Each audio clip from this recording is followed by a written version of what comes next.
46వ కీర్తన. ప్రధాన గాయకునికి కోరాహు కుమారులది. అలవమోతు అను రాగము మీద పాడదగినది గీతము. దేవుడు మనకు ఆశ్రయమును దుర్గమునై ఉన్నాడు. ఆపత్కాలములలో ఆయన నమ్ముకొనదగిన సహాయకుడు.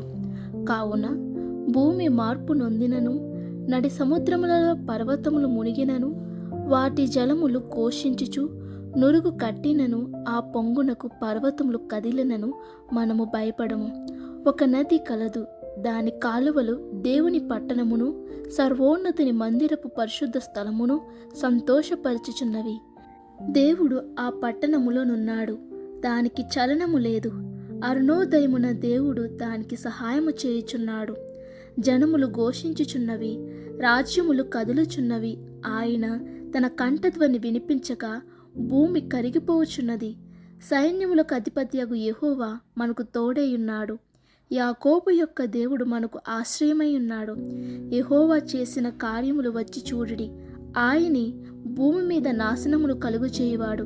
ఆయనే భూదిగంతముల వరకు యుద్ధములు మాన్పువాడు. విల్లు విరుచువాడును, బల్లెమును తెగ నరుకువాడును ఆయనే.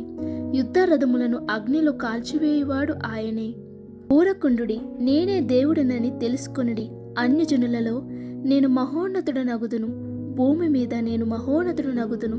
సైన్యములకు అధిపతియగు యెహోవా మనకు తోడైయున్నాడు. యాకోబు యొక్క దేవుడు మనకు ఆశ్రయమై ఉన్నాడు.